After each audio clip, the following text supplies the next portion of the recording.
ವೇದಿಕೆ ಮೇಲೆ ಉಪಸ್ಥಿತರಿರತಕ್ಕಂಥ ವಿವಿಧ ಇಲಾಖೆಯ ಅಧಿಕಾರಿಗಳು ಮತ್ತು ಕೃಷಿಕ ಸಮಾಜದವರು ಎಲ್ಲರಿಗೂ ನನ್ನ ನಮಸ್ಕಾರ ತಿಳಿಸ್ತಾ, ವಿಶೇಷವಾಗಿ ರೈತರು ಆಗಮಿಸಿದ ನಿಮ್ಮೆಲ್ಲರಿಗೂ ಈ ಒಂದು ಕಾರ್ಯಕ್ರಮಕ್ಕೆ ನಾನು ಆತ್ಮೀಯವಾದಂತಹ ಸ್ವಾಗತವನ್ನು ಬಯಸ್ತೇನೆ. ಮಣ್ಣು ದಿನನ ಯಾಕೆ ಮಾಡ್ತೀವಿ, ಯಾಕೆ ಮಣ್ಣು ಬೇಕು ಅನ್ನೋದನ್ನ ವಿಷಯನ ನಿಮಗೆ ತಿಳಿಸ್ಬೇಕು. ಇಷ್ಟು ತನಕ ನಾನೊಂದು ಮೆಸೇಜ್ ನೋಡ್ತಾ ಇದ್ದೆ, ಏನಂದ್ರೆ ಮನುಷ್ಯ ಹುಟ್ಟಬೇಕಾದ್ರೆ ಮೊದಲು ನಾವು ಹುಟ್ಟೋದು ಭೂಮಿ ಮೇಲೆ, ಮನುಷ್ಯ ಸತ್ತ ಮೇಲೆ ಭೂಮಿ ಕೆಳಗಡೆ ನಾವು ಹೋಗ್ತೀವಿ. ಸೊ ಅದಕ್ಕೆ ಪುರಂದರದಾಸರು ಒಂದ್ ಕಡೆ ಹೇಳ್ತಾರೆ, ಮನುಷ್ಯ ಸತ್ರೆ ಮಣ್ಣಿಗೆ ಹೋಗ್ತಾನೆ, ಮಣ್ಣು ಸತ್ರೆ ಇನ್ನೆಲ್ಲಿ ನಾವೆಲ್ಲ ಹೋಗ್ಬೇಕು ಅಂತ ಅಲ್ವಾ. ನಮಗೆ ಅನ್ನ, ಆಹಾರ, ಬಟ್ಟೆ ಇದೆಲ್ಲ ಮಣ್ಣಿಂದ ಸಿಗತ್ತೆ. ನಿಮಗೆ ಗೊತ್ತಿರದೇ ಇರ್ತಕ್ಕಂಥ ಕೆಲವು ವಿಷಯಗಳು ಇರುತ್ತೆ. ಪ್ರಪಂಚದಲ್ಲಿ ಪ್ರತಿಯೊಂದು ಜೀವಿನೂ ಬದುಕಬೇಕಂತಂದ್ರೆ ಮಣ್ಣು ಬೇಕು. ಸೊ ಇವತ್ತು ಜೀವ ವೈವಿಧ್ಯತೆ ಅಂತ ಕರಿತೀವಿ ನಾವು, ಬಯೋಡೈವರ್ಸಿಟಿ ಅಂತ ಕೇಳಿರ್ತಾರೆ ನೀವು ಎಲ್ಲರೂ. ಜೀವ ವೈವಿಧ್ಯತೆ ಅಂತಂದ್ರೆ ಎಷ್ಟು ಸೂಕ್ಷ್ಮ ಜೀವಿಗಳಿರ್ಬೋದು, ಮನುಷ್ಯರಿರ್ಬೋದು, ಎಲ್ಲಾ ಜೀವಿಗಳನ್ನ ನಾವು ಜೀವ ವೈವಿಧ್ಯತೆ ಅಂತ ಕರಿತೀವಿ. ಪ್ರಪಂಚದಲ್ಲಿ ಇರ್ತಕ್ಕಂಥ 2/3 ಭಾಗ ಜೀವ ವೈವಿಧ್ಯತೆ ಕೇವಲ 1 ಇಂಚು ಮಣ್ಣಲ್ಲಿದೆ, ಆಯ್ತಾ. ಸೊ ಹಂಗಾಗಿ ಭೂಮಿಯ ಮೇಲ್ಪದರದಲ್ಲಿರ್ತಕ್ಕಂಥ ಕೇವಲ 1 ಅಥವಾ 2 ಇಂಚಿನ ಮಾತ್ರ ನಾವು ಮಣ್ಣು ಅಂತ ಕರಿತೀವಿ. ಭೂಮಿಯ ಆಳಕ್ಕೆ ಹೋದ್ರೆ ಮಣ್ಣಿರಲ್ಲ, ಶಿಲೆ ಅಥವಾ ಖನಿಜಗಳಿರುತ್ತೆ. ಸೊ ಶಿಲೆ ಖನಿಜಗಳು ಶಿಥಿಲಗೊಂಡು ಮಣ್ಣಾಗಿ ಮಾರ್ಪಾಡಾಗಿರುತ್ತೆ. 1 ಇಂಚು ಮಣ್ಣು ಉತ್ಪತ್ತಿ ಆಗ್ಬೇಕಂತಂದ್ರೆ ಕನಿಷ್ಠ 200 ವರ್ಷ ಬೇಕು, ಗರಿಷ್ಠ 10,000 ಅಥವಾ 20,000 ವರ್ಷ ಆದ್ರೂ ಬೇಕಾಗುತ್ತೆ. ಅದೇ 1 ಇಂಚು ಮಣ್ಣನ್ನ ನಾವು ತೆಗಿಬೇಕಂತಂದ್ರೆ JCB ಕರ್ಕೊಂಡ್ಬಂದ್ರೆ 10 ನಿಮಿಷದಲ್ಲಿ ಮುಗಿಸ್ಬಿಡ್ತಾರೆ ಅವರು, ಅಲ್ವಾ. ಸೊ ಹಾಗಿದ್ರೆ ಈ ಒಂದು ವರ್ಷದಲ್ಲಿ ಪ್ರತಿ ವರ್ಷನೂ ಕೂಡ ಇದನ್ನ ಮಣ್ಣು ದಿನ ಅಂತ ಆಚರಣೆ ಮಾಡ್ತೀವಿ. ಯಾಕೆ ಅಂತ ಸರ್ ಹೇಳಿದ್ರು. ನೀವೆಲ್ಲರೂ ರಾಮನ್ ಕೇಳಿದ್ರಲ್ವಾ, ರಾಮನ 9ನೇ ಅವತಾರ ಸರ್ ಹೇಳಿದ್ರು, ಅವಾಗಲೇ ಹೇಳಿದ್ರಲ್ಲ, ಅಬ್ದುಲ್ ತೇಜ್ ಭೂಮಿ ಬೋಲ್ ಅಂತ ಅವರು ಥೈಲ್ಯಾಂಡ್ ಅಲ್ಲಿ ಆಳ್ವಿಕೆ ಮಾಡಿರ್ತಕ್ಕಂಥ ರಾಜ. ಅವ್ರು ತೀರ್ಕೊಂಡು ಒಂದು 3.5-4 ವರ್ಷನೂ ಆಗಿರ್ಬೋದು. ಥೈಲ್ಯಾಂಡ್ ಅಲ್ಲಿ ಇದ್ರು ಅವರು. ಸೊ ಅವರು ಪ್ರಪಂಚದಲ್ಲಿ ಅತಿ ಹೆಚ್ಚು ಕಾಲ ಒಂದು ದೇಶವನ್ನ ಆಳ್ವಿಕೆ ಮಾಡಿರ್ತಕ್ಕಂಥ ಏಕೈಕ ರಾಜ ಅಂದ್ರೆ ಅವರೇ ನಮ್ಮ ದೇಶ, ಪ್ರಪಂಚದಲ್ಲಿ. ನಮ್ಮ ಥೈಲ್ಯಾಂಡ್ಗೆ ಅಲ್ಲಿಗಂತ ಹೇಳ್ತಾ ಇಲ್ಲ ನಾನು. ಅವರು 64 ವರ್ಷ ಆಳ್ವಿಕೆ ಮಾಡಿರ್ತಕ್ಕಂಥ ರಾಜ. ಅವ್ರೇನ್ ಮಾಡ್ತಾರೆ, ಈ ಯಾರೇ ಹೋಗ್ಬಿಟ್ಟು ವಿಶ್ವಸಂಸ್ಥೆಗೆ ಹೇಳಿ ನಾನು ಮಣ್ಣಿನ ದಿನ ಆಚರಣೆ ಮಾಡಿ ನಾನು ಬರ್ತಾರೆ ಅಂದ್ರೆ ಅಷ್ಟು ಸುಲಭವಾಗಿ ಒಪ್ಕೊಳ್ಳೋದಿಲ್ಲ ಅವರು. ಅವರು ಕನಿಷ್ಠ 38-48 ವರ್ಷಗಳ ಕಾಲ ಎಕ್ಸ್ಪೆರಿಮೆಂಟ್ ಮಾಡಿರ್ತಾರೆ. ಅವ್ರದೇ ಆದಂತಹ ಜಮೀನಲ್ಲಿ ಎಕ್ಸ್ಪೆರಿಮೆಂಟ್ ಮಾಡ್ತಾರೆ. ಏನ್ ಮಾಡ್ತಾರೆ, ಮಣ್ಣನ್ನ ಹೇಗೆ ಸಂರಕ್ಷಣೆ ಮಾಡೋದು, ನೀರನ್ನ ಹೇಗೆ ಸಂರಕ್ಷಣೆ ಮಾಡತಕ್ಕಂಥದ್ದನ್ನ ರೈತರಲ್ಲಿ ಅರಿವು ಮೂಡಿಸ್ಕೊಳ್ಳೋದಕ್ಕೋಸ್ಕರ. ಅವರೇ ವಿಜ್ಞಾನಿಯನ್ನಲ್ಲ, ಅವರು ಮೂಲತಃ ರೈತರೇ ಅವರು.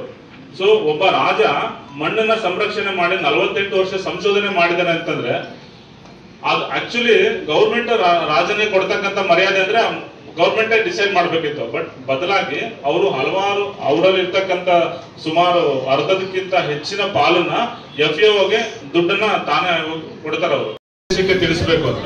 ಸೊ ಅದಕ್ಕೆ ಹಲವಾರು ಹಣದ ಅವಶ್ಯಕತೆ ಇದೆ ಅಂತ ಹೇಳ್ಬಿಟ್ಟು ಅವರು ದೇಣಿಗೆಯಾಗಿ ಕೊಡ್ತಾರೆ.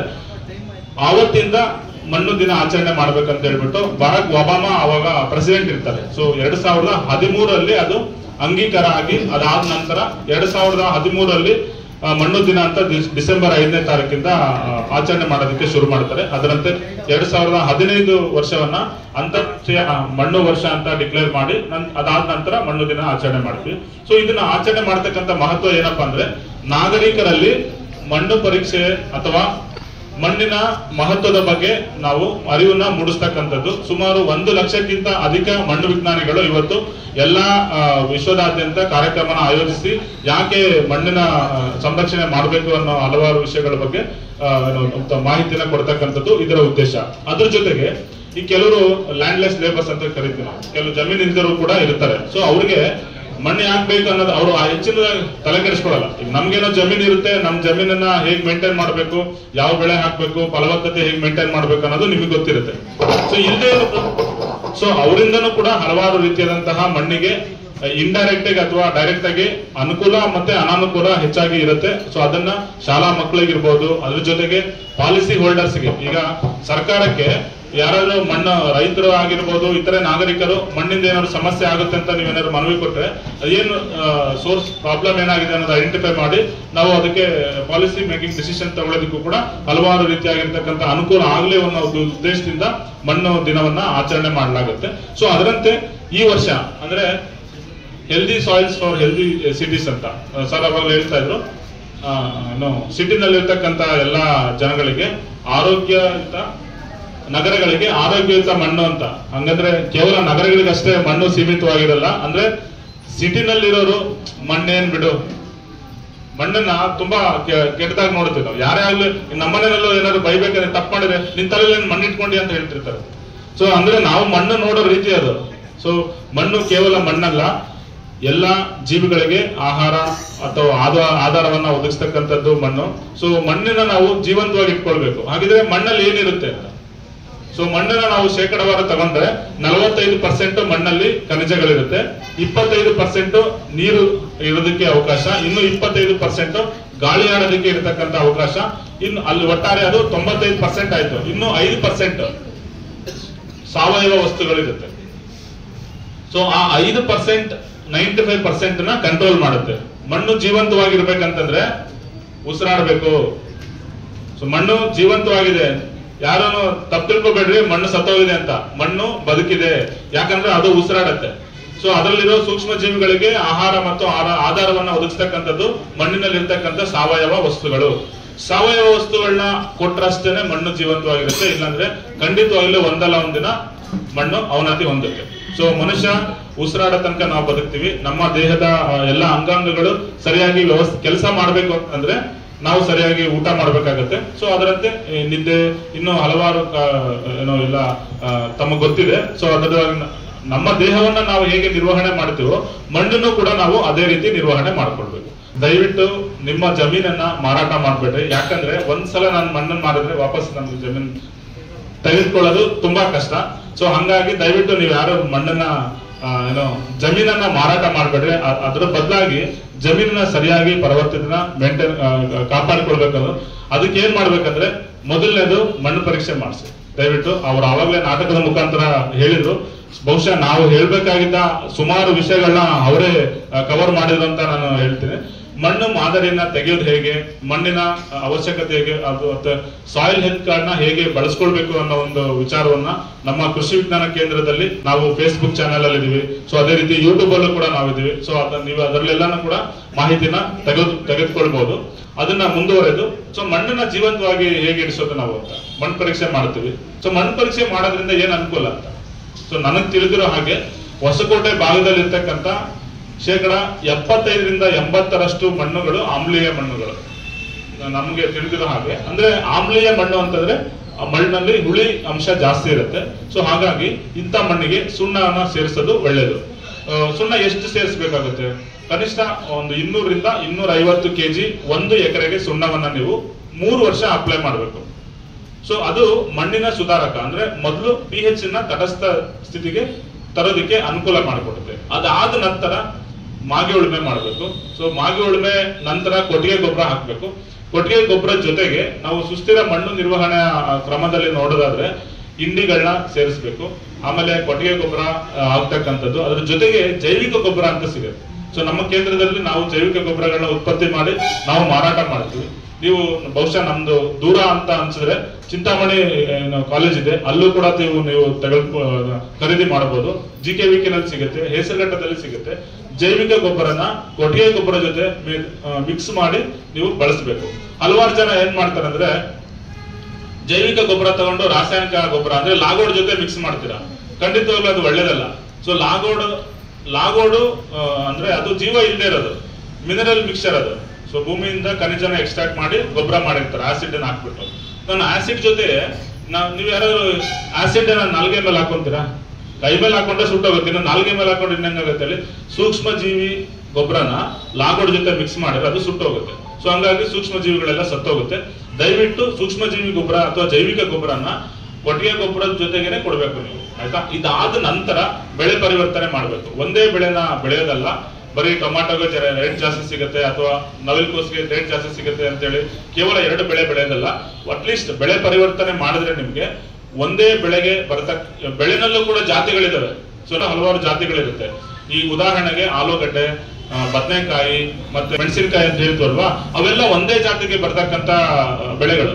ನೀವು ಅದೇ ಬೆಳೆನ ಹಾಕಿದ್ರೆ ಬದನೆಕಾಯಿ ಬಂದಿರೋ ರೋಗ ಅಥವಾ ಕೀಟ ಟೊಮ್ಯಾಟೋಗೂ ಬರುತ್ತೆ, ಅದು ಮೆಣಸಿನಕಾಯಿಗೂ ಬರುತ್ತೆ, ಅಥವಾ ಆಲೂಗಡ್ಡೆಗೂ ಕೂಡ ಬರುತ್ತೆ. ಸೊ ಹಂಗಾಗಿ ಬೆಳೆ ಪರಿವರ್ತನೆ ಮಾಡಬೇಕು. ಸೊ ಬೆಳೆ ಪರಿವರ್ತನೆ ನಿಮ್ಗೆ ಗೊತ್ತಿದ್ದೇನಲ್ಲ, ರೇಟ್ ಸಿಗುತ್ತೆ ಅನ್ನೋ ಒಂದು ನಾವು ಆಸೆಯಿಂದ ಒಂದೇ ಬೆಳೆನ ಅಳವಡಿಕೆ ಮಾಡ್ಕೊಂಡು ಬಿಡ್ತೀವಿ. ಇಲ್ಲ ಅಂದ್ರೆ ನೆಮಟೋಡ್ ಪ್ರಾಬ್ಲಮ್ ಅಥವಾ ವೈರಸ್ ಪ್ರಾಬ್ಲಮ್ ಜಾಸ್ತಿ ಆಗುತ್ತೆ. ಬೆಳೆ ಪರಿವರ್ತನೆ ನಂತರ ಏನ್ ಮಾಡ್ಬೇಕಂದ್ರೆ ಅಂತರ ಬೆಳೆನ ಬೆಳಿಬೇಕು. ಮತ್ತೆ ಕೆಲವರು ಏನ್ ಮಾಡ್ತಾರೆ ಅಂದ್ರೆ ಕೇವಲ ಒಂದೇ ತರನಾದಂತ ಬೆಳೆದಿರ್ತೀರ, ಜಮೀನ್ ಸುತ್ತ ನಾವು ಕೆಲವೊಂದು ಕೀಟ ಅಥವಾ ರೋಗಗಳು ಕಡಿಮೆ ಆಗಲಿ ಅನ್ನೋದನ್ನ ನಾವು ಬಾರ್ಡರ್ ಕ್ರಾಪ್ಸ್ ನ ರೆಕಮೆಂಡೇಶನ್ ಮಾಡಿರ್ತೀವಿ, ಅದನ್ನ ಮಾಡಬೇಕು. ಅದಾದ ನಂತರ ಕೊಟ್ಟಿಗೆ ಗೊಬ್ಬರ ಎಷ್ಟು ಕೊಡಬೇಕು ಅಷ್ಟು ಕೊಡಬೇಕು. ಕಡ್ಡಾಯವಾಗಿ ನ್ಯಾನೋ ಗೊಬ್ಬರಗಳನ್ನ ಬಳಸಿ, ಅದು ಒಳ್ಳೇದು. ಹಾಗಂತ ನ್ಯಾನೋ ಗೊಬ್ಬರ ಅಪ್ಲೈ ಮಾಡ್ಬಿಟ್ಟು ಯೂರಿಯಾ ಹಾಕ್ದಂಗೆ ಬಿಡೋದು ಒಳ್ಳೇದಲ್ಲ. ನೀವು ಶಿಫಾರಸ್ ಮೂಲ ಗೊಬ್ಬರದಲ್ಲಿ ಏನು ಕೊಡಬೇಕು ಅದನ್ನ ಕೊಡಬೇಕು. ಅದಾದ ನಂತರ ವಿವಿಧ ಹಂತಗಳಲ್ಲಿ ಗೊಬ್ಬರ ಕೊಡುವಾಗ ಒಂದು ಪರ್ಯಾಯ ಗೊಬ್ಬರವಾಗಿ ನ್ಯಾನೋ ಗೊಬ್ಬರನ ಕೊಡಬೇಕಾಗುತ್ತೆ. ಸೊ ಈ ಎಲ್ಲಾ ಕ್ರಮಗಳಿಂದ ಜೊತೆಗೆ ಸಮಗ್ರ ಪೋಷಕಾಂಶ ನಿರ್ವಹಣೆಯಿಂದ ಅಷ್ಟೇನೆ ನಾವು ಮಣ್ಣನ್ನ ಜೀವಂತವಾಗಿಡ್ಬೇಕಾಗತ್ತೆ. ಇಲ್ಲ ಅಂತಂದ್ರೆ ಖಂಡಿತವಾಗ್ಲೂ ಆಗಲ್ಲ. ಹಲವಾರು ಜನ ಏನ್ ಮಾಡ್ತೀವಿ, ನೀವೆಲ್ಲರೂ ಹೆಚ್ಚಿಗೆ ಬಳಕೆ ಮಾಡತಕ್ಕಂಥ ರಾಸಾಯನಿಕ ಗೊಬ್ಬರ ಯಾವ್ದಂತ ಹೇಳ್ತೀರಾ? ಯಾರು ಒಬ್ರು ಹೇಳ್ಬೋದು? DAP, ಆಮೇಲೆ 10, 26, 26, 20, 20, 0, 13 ಹೆಚ್ಚಿಗೆ ಅದನ್ನೇ ಬಳಸ್ತೀರಾ. ನೀವು ಬಳಸ್ತೀರಾ ಅಂತ ಅವರು ಅದನ್ನೇ ಬಳಸ್ತಾರೆ, ನೀವಿಬ್ರು ಬಳಸ್ತೀರ ಅಂತ ಹಿಂದ್ಗಡೆಯವರು ಅದನ್ನೇ ಬಳಸ್ತಾರೆ. DAPನೇ ಜಾಸ್ತಿ ಬಳಸಿದ್ರೆ ಮಣ್ಣಲ್ಲಿ ರಂಜಕ ಬಿಲ್ಡಪ್ ಆಗ್ತಾ ಹೋಗುತ್ತೆ. ನಾನು ಊಟ ಮಾಡ್ಬೇಕಾದ್ರೆ ಬರೀ ಮುದ್ದೆ ತಿಂದ್ರೆ ನಾನು 3 ಹೊತ್ತು, ನಿಮ್ಗೆ ಗೊತ್ತಿಲ್ಲ, ನನಗೂ ಗೊತ್ತಿಲ್ಲ, ನಾನು ಒಂದು ಹೈಟ್ ಜಾಸ್ತಿ ಬೆಳೆದಿರ್ಬೋದಿತ್ತು, ಇಲ್ಲಾಂದ್ರೆ ತೀರಾ ಬಲೂನ್ ತರ ಉಟ್ಕೊಂಡಿರ್ತಿದ್ದೆ, ಗೊತ್ತಿಲ್ಲ ನನಗೆ. ಒಂದೇ ಕೊಟ್ಟಾಗ ಪೋಷಕಾಂಶಗಳು ಅಸಮತೋಲನ ಆಗುತ್ತೆ. ಸೊ ಆವಾಗ ರೋಗ ಬರುತ್ತೆ, ಕೀಟ ಬರುತ್ತೆ.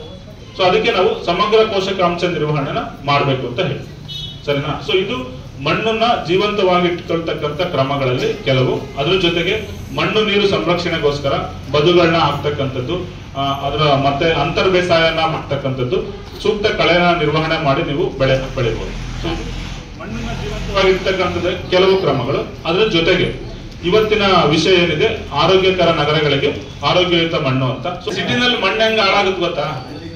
ಹಳ್ಳಿನಲ್ಲಿ ನಾವು ಕೇವಲ ರಾಸಾಯನಿಕ ಗೊಬ್ಬರಗಳನ್ನ ಬಳಸಿ ಜಮೀನನ್ನ ಫಲವತ್ತತೆನ ಕ್ಷೀಣ ಮಾಡಿಸ್ತೀವಿ. ಸಿಟಿನಲ್ಲಿ ಇರೋದೆಲ್ಲ ಸಮಸ್ಯಾತ್ಮಕ ಮಣ್ಣೆ. ಸಿಟಿನಲ್ಲಿ ಸಮಸ್ಯೆ ಅಂದ್ರೆ ಸಾಯಿಲ್ ಕಾಂಪ್ಯಾಕ್ಷನ್, ಅಂದ್ರೆ ಮಣ್ಣು ತುಂಬಾ ಗಟ್ಟಿಯಾಗಿರುತ್ತೆ, ನೀರು ಒಳಗಡೆ ಇಂಗೋದಿಲ್ಲ. ಯಾಕೆ ಅಂತಂದ್ರೆ ಕಂಟಿನ್ಯೂಸ್ ವೆಹಿಕಲ್ಸ್ ಓಡಾಡ್ತಾ ಇರ್ತವೆ, ಹೆಚ್ಚಿಗೆ ಮನೆಗಳಿಗೆ ಕಟ್ಟಿರ್ತಾರೆ. ಸೊ ಅದರಿಂದ ಸಾಯಿಲ್ ಸೀಲಿಂಗ್ ಅಂತ ಕರಿತೀವಿ ನಾವು. ಮಣ್ಣು ಒಂದ್ಸಲ ನಾನು ಸೀಲಿಂಗ್ ಮಾಡಿದ್ರೆ ಮತ್ತೆ ಅದನ್ನ ತೆಗಿಯಕ್ ಆಗಲ್ಲ. ಸೊ ನೀರಲ್ಲಿ ಇಂಗೋದಿಲ್ಲ. ಅಲ್ಲಿರೋ ಬಯೋಡೈವರ್ಸಿಟಿ ಹಾಳಾಯ್ತು ಅಂದ್ರೆ ನೀರು ಸುಲಭವಾಗಿ ಸಿಟಿನಲ್ಲಿ ಇರ್ತಕ್ಕಂಥ ನೀರು ಮಣ್ಣು ನ್ಯಾಚುರಲ್ ಫಿಲ್ಟರ್. ಸೊ ನಾವು ಬೋರ್ವೆಲ್ ಇಂದ ನೀರು ಕುಳಿತವಲ್ಲ, ಅದು ಚೆನ್ನಾಗಿ ಫಿಲ್ಟರ್ ಆಗಿರುತ್ತೆ. ಇಲ್ಲ ಅಂತಂದ್ರೆ ನೀರು ಫಿಲ್ಟರ್ ಆಗಲ್ಲ. ಅದ್ರ ಜೊತೆಗೆ ಸಿಟೀಸ್ ಅಲ್ಲಿ ಹೆಚ್ಚಿಗೆ ಪ್ಲಾಸ್ಟಿಕ್ಸ್ ನ ಬಳಸೋದ್ರಿಂದ ಅದು ದನಗಳಲ್ಲಿ ಸೇರ್ಕೊಳ್ಳುತ್ತೆ ಅಂತ ಅವಾಗ ನಾಟಕದಲ್ಲಿ ಹೇಳಿದ್ರು. ಕೇವಲ ದನಗಳಲ್ಲ, ನಮ್ಮ ದೇಹಕ್ಕೂ ಕೂಡ ಬರುತ್ತೆ. ಅದನ್ನ ನಾವು ಮೈಕ್ರೋ ಪ್ಲಾಸ್ಟಿಕ್ಸ್ ಇನ್ ಅಗ್ರಿಕಲ್ಚರ್ ಅಂತ ಹೇಳ್ತೀವಿ. ಸೇಮ್ ಮೈಕ್ರೋ ಪ್ಲಾಸ್ಟಿಕ್ಸ್ ನಮ್ಮ ದೇಹದಲ್ಲೂ. ಸೊ ಅದೇ ರೀತಿ ಹಸುವಿನ ಹಾಲಿನಲ್ಲಿರ್ಬೋದು. ಇತ್ತೀಚೆಗೆ ಬಿಹಾರದಲ್ಲಿ ತಾಯಿ ಎದೆ ಹಾಲಲ್ಲಿ ಆರ್ಸೆನಿಕ್ ಕಂಟಾಮಿನೇಷನ್ ಇದೆ ಅಂತ ಈಗ ಒಂದು 2-3 ದಿನಗಳ ಹಿಂದೆ ಅಷ್ಟೇ ನ್ಯೂಸ್ ಪೇಪರ್ ಅಲ್ಲಿ ನಾವು ನೋಡಿದ್ವಿ. ಆಯ್ತಾ? ಸೊ ತಾಯಿ ಎದೆ ಹಾಲಿಗೆ ಬಂತು ಅಂದ್ರೆ ಮಗುವಿಗೆ ಟ್ರಾನ್ಸ್ಮಿಷನ್ ಆಗೋದ್ರಲ್ಲಿ ಇನ್ನು 2 ಮಾತೇ ಇಲ್ಲ. ಸೊ ಹಂಗಾಗಿ ಸಿಟೀಸ್ ಅಲ್ಲಿ ಜಾಸ್ತಿ ಮೈಕ್ರೋ ಪ್ಲಾಸ್ಟಿಕ್ಸ್ ಜಾಸ್ತಿ ಇರುತ್ತೆ. ನಾವು ಒಂದಲ್ಲ ಹಲವಾರು ಆಹಾರ ಪದಾರ್ಥಗಳಲ್ಲಿ ಪ್ರತಿದಿನ ನಾವು ಮೈಕ್ರೋ ಪ್ಲಾಸ್ಟಿಕ್ಸ್ ಅನ್ನ ತಿಂತಾ ಇದ್ದೀವಿ. ಸೊ ಅದರಿಂದ ನಮಗೆ ಗ್ಯಾಸ್ಟ್ರೋ ಇಂಟೆಸ್ಟೈನಲ್ ಡಿಸಾರ್ಡರ್ಸ್ ಜಾಸ್ತಿ ಇರುತ್ತೆ. ಮೈಕ್ರೋಪ್ಲಾಸ್ಟಿಕ್ಸ್ ಅಂತ ಎಲ್ಲ ಇನ್ನೂ ಹಲವಾರು ರೋಗ ಅಥವಾ ಕೀಟಗಳು ಮನುಷ್ಯರನ್ನ ಕಾಡುತ್ತೆ. ಸೊ ಹಂಗಾಗಿ ಸಿಟಿನಲ್ಲೂ ಕೂಡ ಮಣ್ಣನ್ನ ಸರಿಯಾಗಿ ನಿರ್ವಹಣೆ ಮಾಡಬೇಕು ಅನ್ನೋ ಉದ್ದೇಶದಿಂದ ಈ ವರ್ಷ ಕಾರ್ಯಕ್ರಮನ ಹಮ್ಮಿಕೊಂಡಿರೋದು. ಹಾಗಿದ್ರೆ ಸಿಟೀಸ್ ಅಲ್ಲಿ ಏನ್ ಮಾಡಬಹುದು ಅಂತ, ತಾರಸಿ ತೋಟ ನೀವೆಲ್ಲ ನೋಡಿದ್ರೆ, ಈಗ ನಾವು ಮೇಲ್ಗಡೆ RCC ಮೇಲೆ ಇದೀವಿ. ತಾರಸಿನಲ್ಲಿ ಮನೆಗಳಿಗೆ ಬೇಕಾಗ್ತಕ್ಕಂಥ ತರಕಾರಿ ಅಥವಾ ಸೊಪ್ಪನ್ನ ತಾವೇ ಬೆಳ್ಕೊಳ್ತಕ್ಕಂಥದ್ದು.